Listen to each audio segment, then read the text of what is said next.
His savage methods of persuasion often include torture and brutality. Vyacheslav Ivankov is one of the most feared and respected criminals to emerge from the former Soviet Union.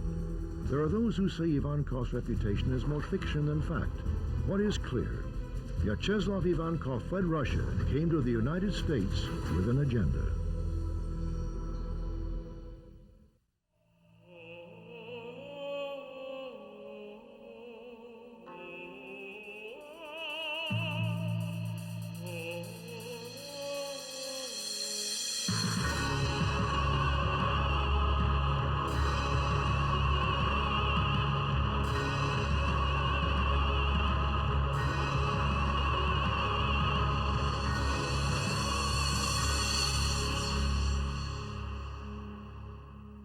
During the days of communist Russia, the government did not officially acknowledge the existence of organized crime.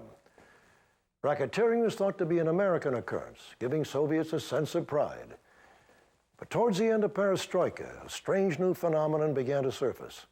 Restaurants were blown up, people were gunned down in the streets. Rumors of a Russian mafia began to circulate throughout the Soviet Union and the world. In 1996, the U.S. government scored a major victory with the conviction of alleged Russian crime boss, Vyacheslav Ivankov. Vyacheslav Ivankov was born in the early 1940s in the Soviet Republic of Georgia. As a child growing up in Moscow, he resisted the rhetoric of communism and the reputed greatness of Stalin. Many of Ivankov's family members, including his grandfather, had suffered immensely under the ruthless dictator. Maturing into adulthood, Ivankov continued on the path of resistance, never accepting the legitimacy of communism. He excelled in sports and had a very successful amateur wrestling career. Eventually, he was crowned champion and attained a celebrity-type status among many Russians.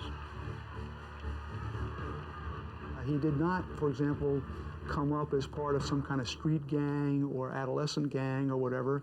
He was, from all outward appearances, a fairly typical, normal person who, after what he claims was getting involved in defending a woman's virtue, got arrested, and he was sent to jail.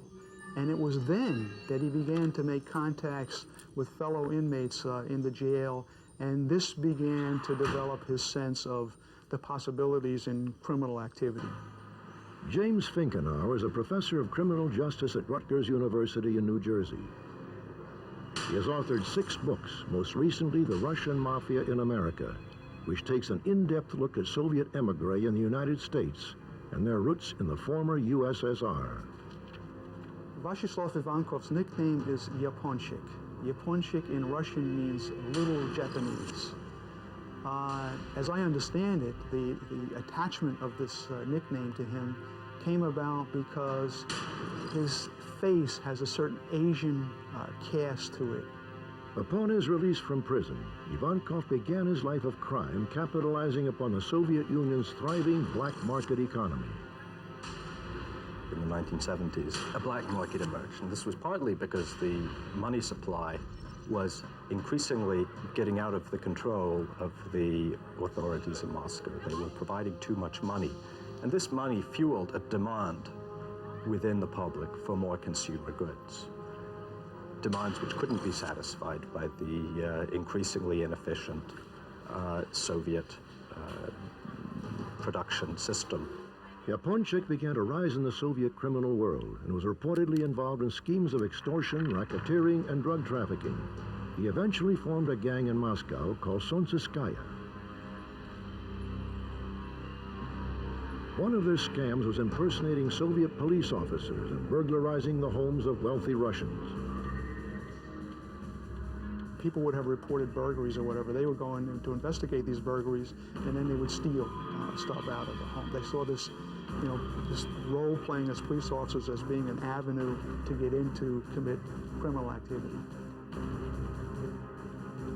He was seen by his fellow professional criminals as a tough guy, as a smart guy, as the kind of guy, stand-up guy, if you will, the kind of guy that if you're forming criminal groups, this is the kind of guy you want. The kind of guy who doesn't back down, the kind of guy who can impose his will on others both physically and mentally, and he's this kind of guy.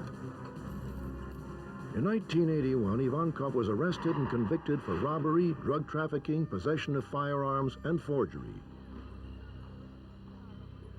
He was sentenced to serve 14 years in one of the Soviet Union's toughest Siberian prisons. While in prison, Ivankov's stature and reputation continued to grow. He was a hardened criminal who stood up to communists and fought to reform the Soviet prison system. Admired by other prison inmates, Yaponchik was elected to the status of Vor v Zakonie, or thief-in-law, a position held by an elite few professional criminals who are powerful, charismatic, persuasive leaders. These are professional criminals who reject any relationship or involvement with what they consider to be the establishment. They refuse to cooperate with the authorities in any way. They refuse to work. They refuse to participate in education. They just simply reject all formal status quo, initiatives, and they adopt a life of crime, reject their family, family ties, all those kinds of things. Jim Moody is a former Deputy Assistant Director of the FBI Criminal Investigative Division. He spent nearly 30 years fighting organized crime and is believed to be the first FBI agent to officially visit the Soviet Union.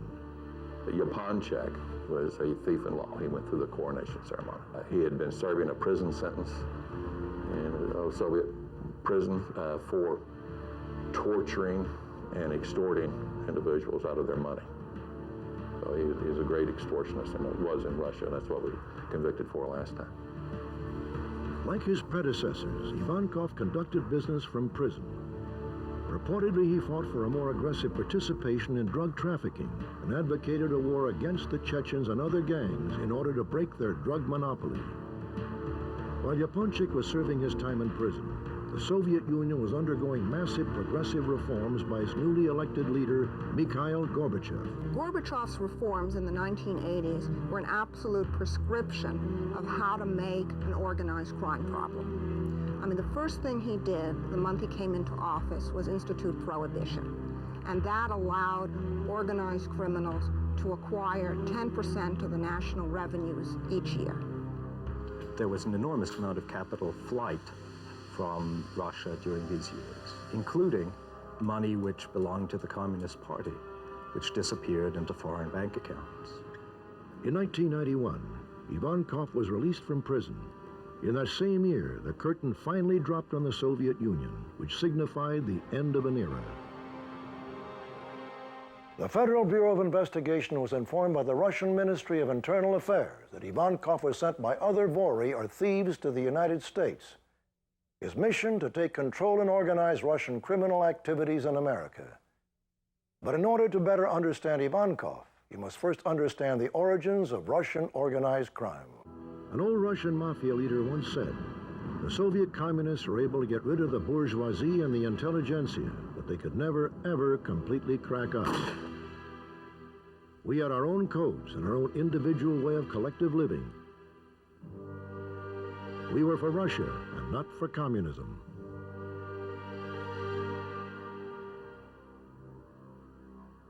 By the turn of the 20th century, Russia's borders extended from Afghanistan to China, with extensive territory along the Pacific coast.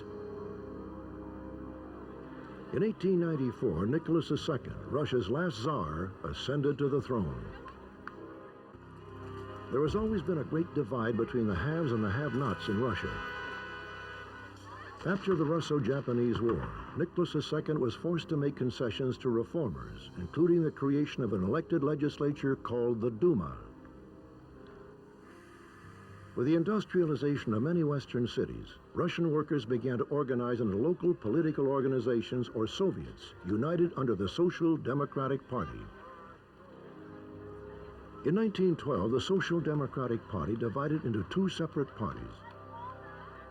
The radical Bolsheviks led by Vladimir Lenin, and the more moderate Mensheviks.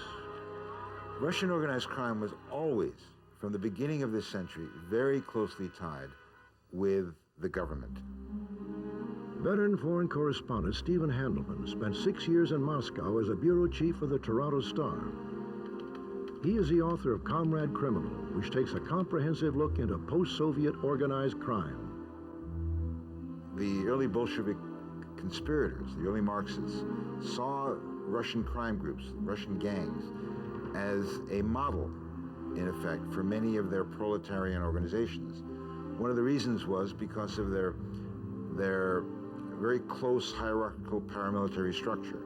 They were almost impenetrable to outsiders. They were very small groups, small cells, who were very effective in what they did.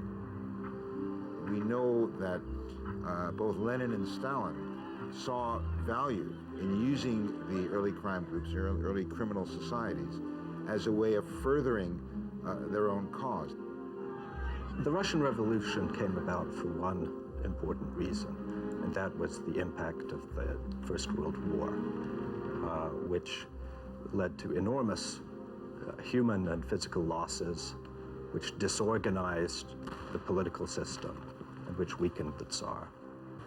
Although the Bolsheviks had great support in Moscow and St. Petersburg, they were by no means in control of the country, which collapsed into civil war. Many of the early Russian crime groups began fighting against the early Bolsheviks, and they began operating in all parts of the country, harassing communist officials. After the death of Lenin in 1924, Joseph Stalin became dictator of the newly formed Union of Soviet Socialist Republics, or USSR. A decade and a half later, Vyacheslav Ivankov was born under Stalin's ironclad rule. Young Ivankov would suffer great family losses due to the strict totalitarian policies of Eastern Europe's most feared ruler. Today, you find some of the older veteran gangster leaders calling themselves the early dissidents. They were the real dissidents of the Soviet state because they actually felt that the communist system was anti-Russian, anti-God, just about everything they believed in. And they saw themselves as the real carriers of the Russian tradition. They themselves called the Vorovskoy Mir, which is the thieves' world. And it was a world of very small, tightly organized criminal groups which were brought together by a very strict and hierarchical code. The leaders of these groups, who were called the thieves in law, which meant really thieves within their own law, they were called vori.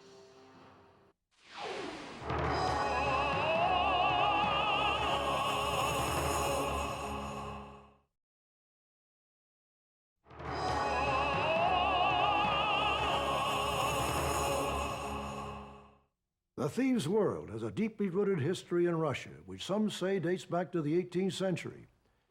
It is a legacy of political resistance and lawlessness that can also be linked to Vyacheslav Ivankov. The vor or thief is bound by a strict code of honor. The Vorovskoy Zakon, or thieves' code. He must forsake his family, refrain from marrying or having a family of his own. This does not preclude him from having a lover. He must never work.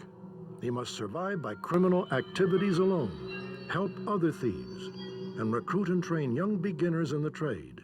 Limit his drinking and not amass gambling debts that he cannot cover. The thief can have nothing to do with the authorities or serve in the military. He must keep his promises made to other thieves and abide by punishment determined by other thieves in law. The thieves in law survived the gulag of the Stalinist labor camps and maintained their traditions of future thieves in law. Within 1 century, Russia had experienced 2 revolutions, the latter having a transnational crime effect which quickly spread across the globe. In America, Russian organized crime activities have been reported in more than 20 states, with staggering economic criminal activities in New York, Los Angeles, San Francisco, and Miami. In 1991, Ivankov was released from a Siberian prison after serving only 10 years of his original 14-year sentence. Like so many prominent Russian mobsters in the late 1980s, he had high-level political connections. Again, the claim, the basis of his ostensibly early release from prison is that he, through some others, bribed the judge to order his release. he consequently did get his release. He was well connected at high levels. For example, one of his contacts was with a person by the name of Yuri Chebanov. Yuri Chebanov was Brezhnev's son-in-law. Chebanov himself ultimately went to prison for being involved in various kinds of frauds and schemes in Uzbekistan. But it shows you that Ivankov is not a nobody, that Ivankov, because nobodies were associated with people like the son-in-law of the head of the Soviet Union. It has been reported that soon after Ivankov's release from prison, a meeting of major significance took place in a region called Vedensevo, outside of Moscow, in December of 1991. In the last month of 1991, the same month that the hammer and sickle came down over the Kremlin, a large group of Soviet Mafia leaders, Russian Mafia leaders, met in Dasha, outside Moscow. They'd had many councils and many meetings in the past. This was one of their ways of arranging the government, so to speak, or the governing bodies of crime in the old Soviet Union. And on their agenda, on the top of the agenda, was what to do as the system was imploding around them. These powerful Russian mobsters gathered to plan the criminal migration into the U.S. The individual allegedly chosen to organize the Russians' criminal enterprises in the United States was Russian high-ranking Vor Vyacheslav Ivankov. So in this meeting and over a series of other meetings in 1992, the early part of 1992, they began working out how to develop a new structure. But with this structure came conflicting interests for the first time among the various groups. By early 1992, Ivankov had entered the U.S. and settled in the Brighton Beach section of Brooklyn, New York. Brighton Beach houses one of the largest Russian communities outside of Russia's borders. Sometimes referred to as Little Russia or Little Odessa, it is frequently cited by the New York press as the hub of Soviet emigre organized crime. In the early part of the 80s, Brighton Beach in Brooklyn became a focal point for Russian immigration. Well, Brighton Beach is really the premier Russian community in the United States. This is where that most of the emigres who came, and they've come in various waves, but particularly those who came in the 1970s, when you had an opening up of the emigration by Jews from the former Soviet Union. They would come typically to Kennedy Airport, and they would arrive at Kennedy Airport, and as many has often been the case historically with emigres, they spread out within a narrow range of the port of entry into the country. I remember going to Brighton Beach in the 1970s and visiting a restaurant, and the manager of the restaurant came up to me, and I knew that this restaurant was one of the centers of organized crime in Moscow. And he had been the vice director of the restaurant and started to tell me about how many times he'd been arrested under Soviet rule, and every time he'd managed to get himself out of it. Once in Brighton Beach, Ivankov wasted no time in setting up and organizing the Russian community's criminal activities. By the mid-1990s, due to the fall of communist Russia, many Russians were free to leave the country.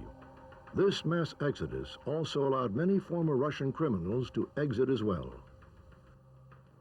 Late mid-1970s to late 1970s, early 80s, there were about 200,000 Russian immigrants that came to the United States. About 2,000 of those were hardcore criminals. However, by the mid-1990s, when the Russian communist system broke down and it was free and open for anybody to leave the system, you began to see the formal classical Russian crime groups leaving, sometimes on assignment from the godfathers in Russia, to settle in the U.S. and to begin to invest money and get involved in criminal activities. And they often shouldered aside these small-time gangsters who began in Brighton Beach and took over more and more and more of their operations. To gain entry into the United States, Ivankov claimed he was a film director on his visa.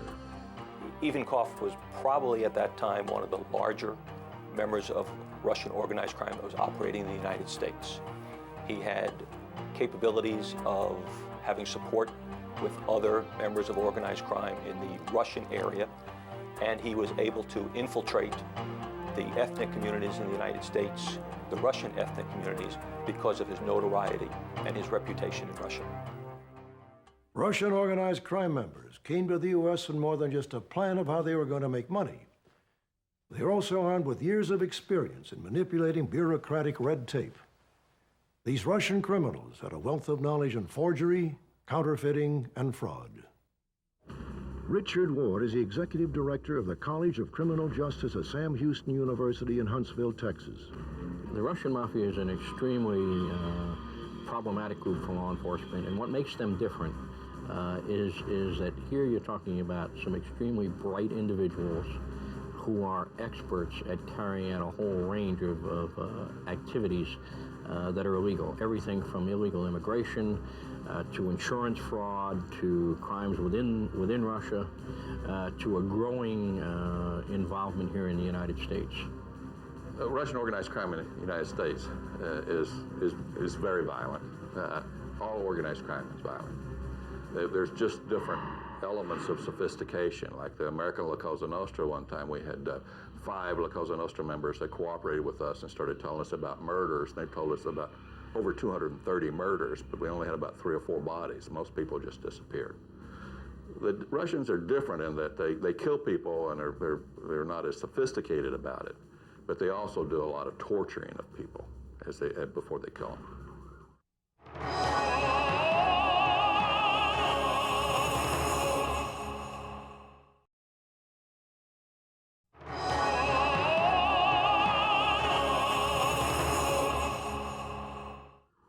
One of their most profitable and sophisticated schemes was so complex it confounded all but the highest levels of law enforcement. This scheme was called the daisy chain. Russian criminals perpetrated this fraud by first creating a fictitious company which would purchase fuel from the state of New Jersey and transport it across state lines into New York. There, the fuel was shipped to a second fictitious company, which was set up to forge tax documents sent to a third fictitious company.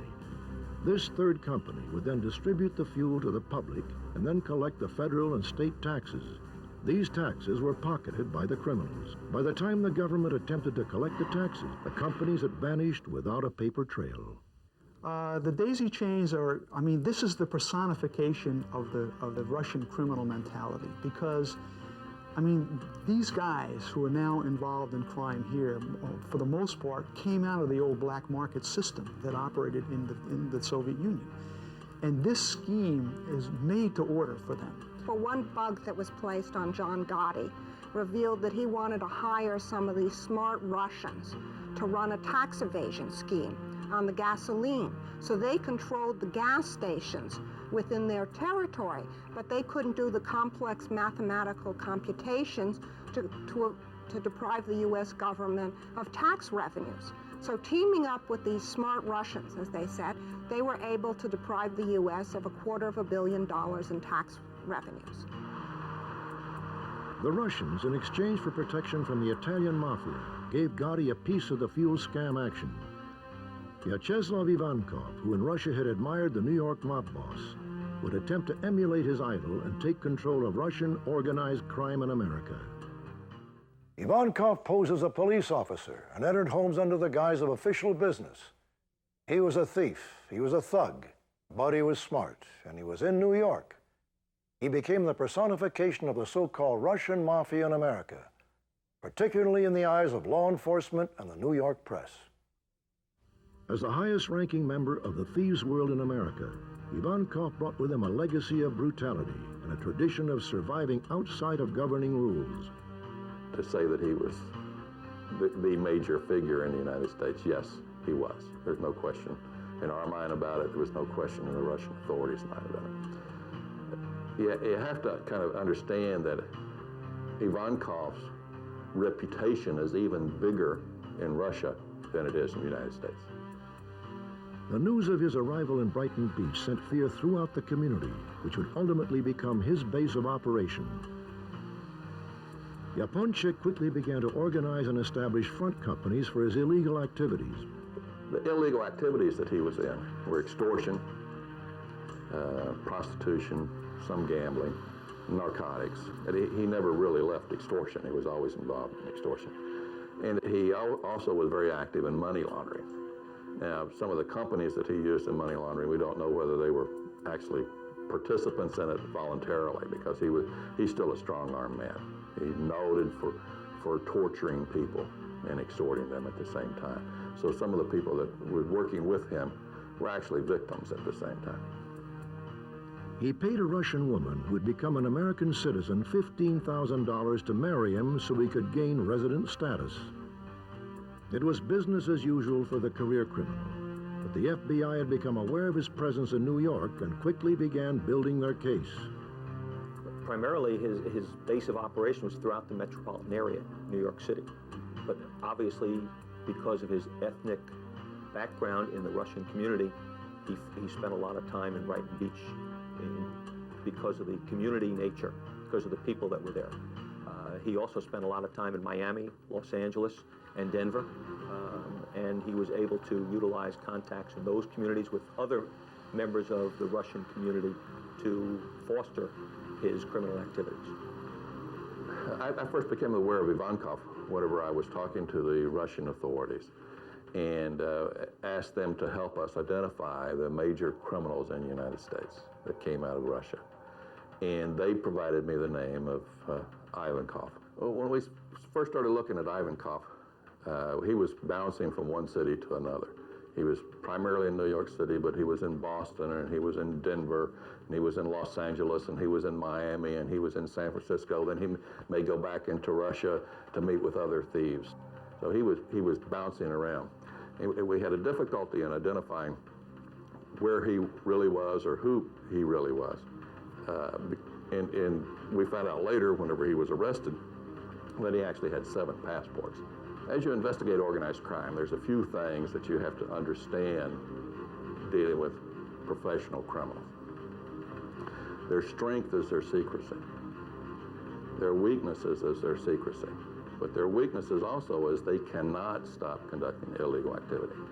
If they ever stop conducting illegal activity, they lose their position in organized crime. So regardless of what's going on, they have to continue conducting illegal activities. The Ivankov investigation was initiated in the early 1993 timeframe. We were working primarily ad hoc investigative activities with the New York City Police Department to focus on Ivankov's criminal enterprise. We were able to utilize the investigative expertise from the FBI in Manhattan and also the New York City Police Department to focus on Ivankov's activities. He was primarily active in Russia, but he also had some involvement in some activities in Israel and the United States. Kevin Donovan is a special agent in charge of the New York division of the FBI, which houses the Russian Organized Crime Task Force. In operation since the early 1990s, this special branch investigates organized crimes perpetrated by Soviet emigres. Since the early 1990s, we have worked ad hoc task forces with members of the New York City Police Department and other law enforcement agencies to focus on criminal activities. The use of task forces by the New York office is not something that's new. We have focused on criminal activities in drugs, organized crime, terrorism, and violent crimes through the use of task forces. In 1995, 3 years after Ivankov entered the United States, he became involved in a scheme to extort several $1 million from a Wall Street investment advisory firm operated by 2 Russian-born businessmen. Clearly, they were targeted because they were Russians. They were targeted because they were seen to be successful businessmen in this country. If they're successful businessmen, they must have financial wherewithal. Therefore, they make lucrative targets for this. They also were targets because they still had family back in the former Soviet Union. Apparently, the money that was the target of the extortion had roots in Moscow. Ivankov learned that the 2 businessmen had been wired several $1 million from a Moscow bank without the usual paper trail. Therefore, everyone involved assumed that the money had been transferred illegally. Wanting to capitalize on the situation, Ivankov had an associate attempt to arrange a meeting. The men refused. Ivankov reverted back to some of the street tactics he perfected in Moscow.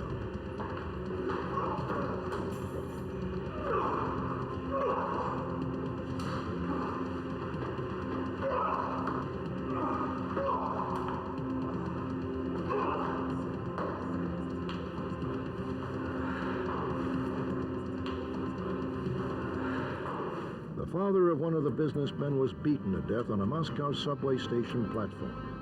The murder has never been solved.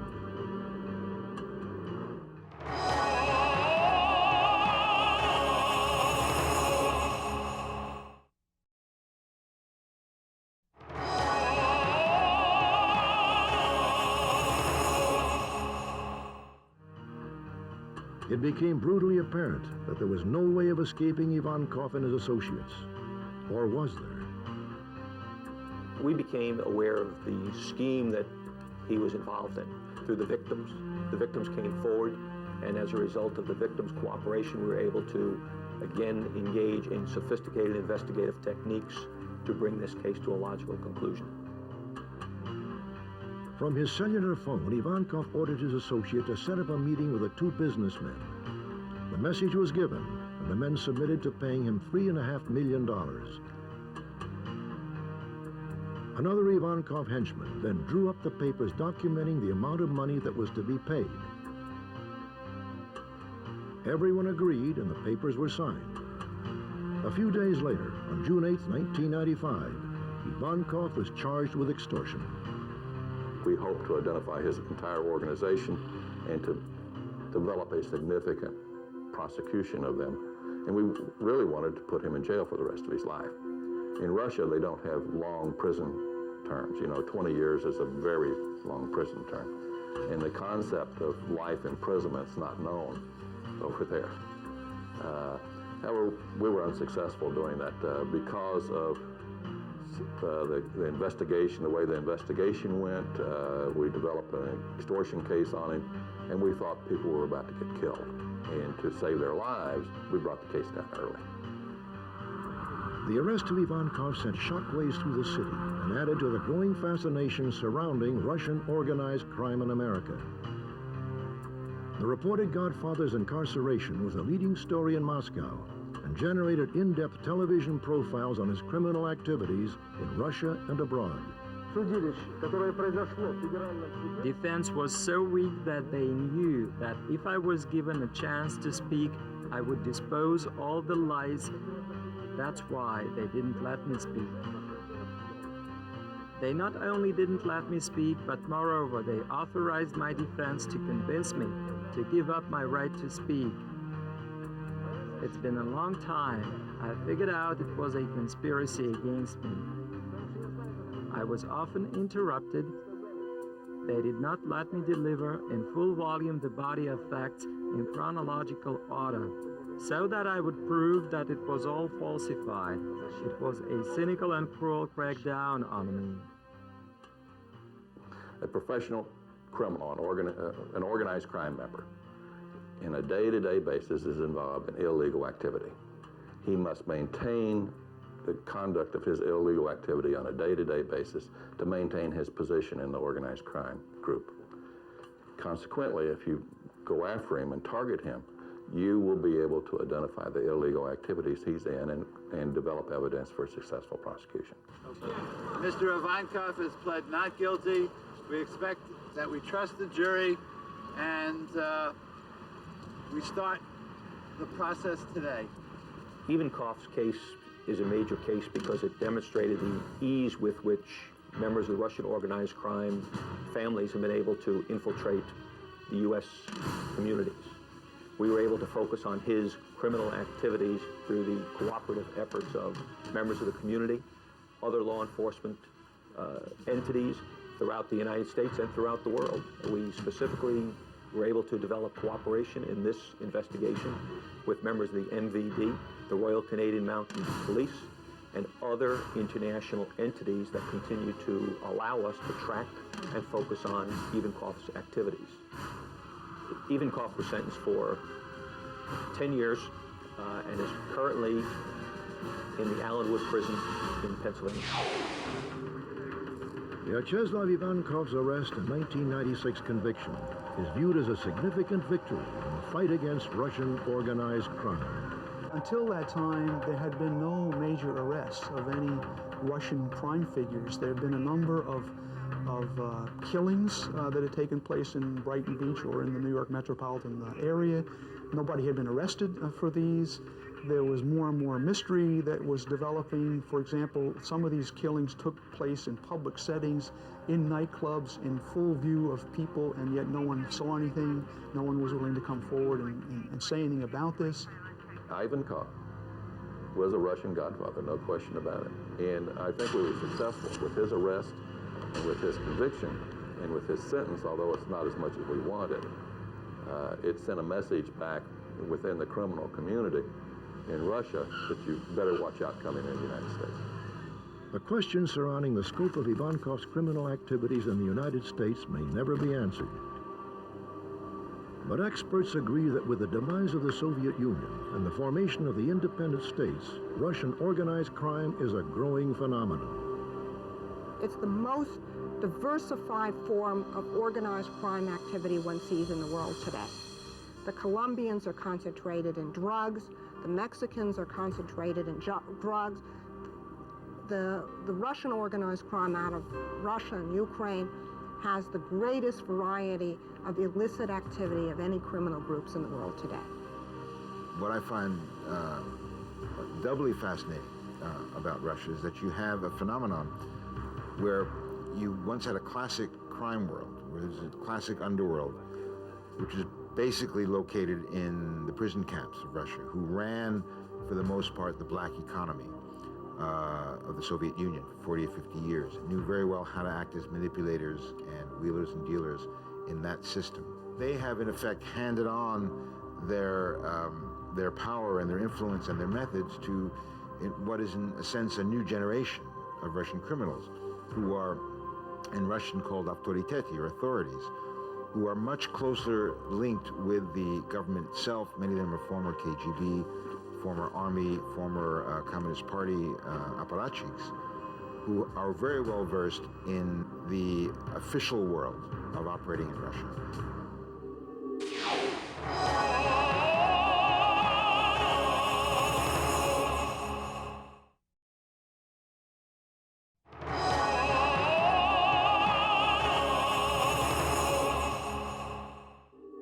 Handelman calls them comrade criminals because they have one foot in legitimacy while the other foot walks in the underworld that thrived in the shadows of communism.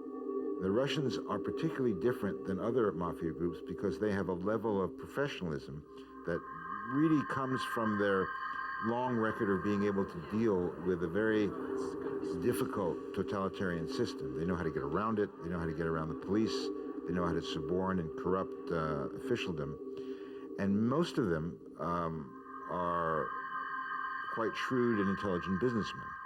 Part of the problem, as we've seen, is the laundering of Russian money into legitimate businesses and their criminal activity through legitimate businesses. What is especially pernicious for the former Soviet Union is that the money moves only out.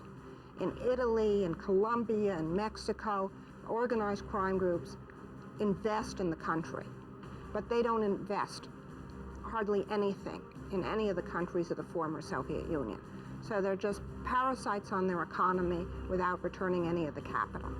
A lot of business transactions are cleared in Russia in offshore banks, in Cyprus and in other offshore havens. The reason for this is quite simple: to avoid paying taxes. The Mafia does this, but also perfectly public businesses, private businesses do so. In part it's illegal, but there are ways of using offshore havens which are not illegal. The reason is just straightforward profit maximization. If you pay less tax, you have more profits to keep. And that's essentially why some islands in the Mediterranean have been making so much money at the expense of the Russian economy. Post-Soviet organized crime is involved in all kinds of activities. You can find them in the construction industry in different parts of the world. That's one of the prime areas they've moved into to launder money. You can find them in the stock market. We just had a criminal convictions of organized crime manipulating stocks, which is sort of the most advanced side of organized crime activity that you'll see. There are just so many ways for organized crime to obtain huge amounts of money very quickly in an undeveloped, inexperienced banking system. There was always a Russian mafia. It's not like it's new. It's just that the breakdown, if you will, of the social structure, the breakdown of the economy offered opportunities for the organized criminal groups to take over. And they've taken over a whole large segments, if you will, of the economy. There isn't global law enforcement. That's the problem. And so therefore, there isn't an international law enforcement effort that is capable of addressing this problem. The United States is gearing up to fight organized crime, but they're dependent on dealing with the law enforcement of other countries. And sometimes these crime groups are committing their activities in 7 or 8 different countries simultaneously. It's impossible to keep track of a lot of Russian activities, the laundering of money from country to country, because much of what the Russians do is overtly legitimate, overtly legal, like many other transnational crime groups. Lately, law enforcement in America has had some success, has been able to get into some of these groups, and they've been able to nab a couple of key leaders who've been operating in America. But it's still very much of an uphill battle.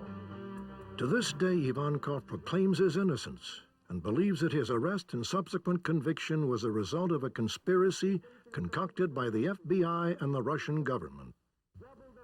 They would never treat in the same way a representative of any other nation. My right for the final word was taken away from me. I tried several times to say something. My defense said no to that.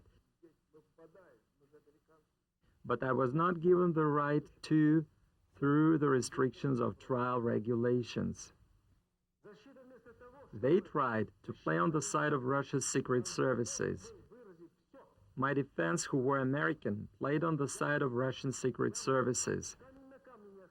They said, "We are Americans. Help us with this trial, and next time we will help you with what you need."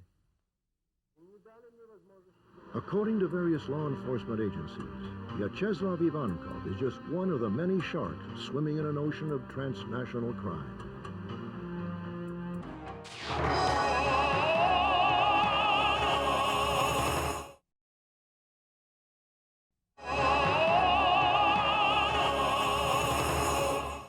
It is estimated that Russian organized crime is operating in 50 countries around the world.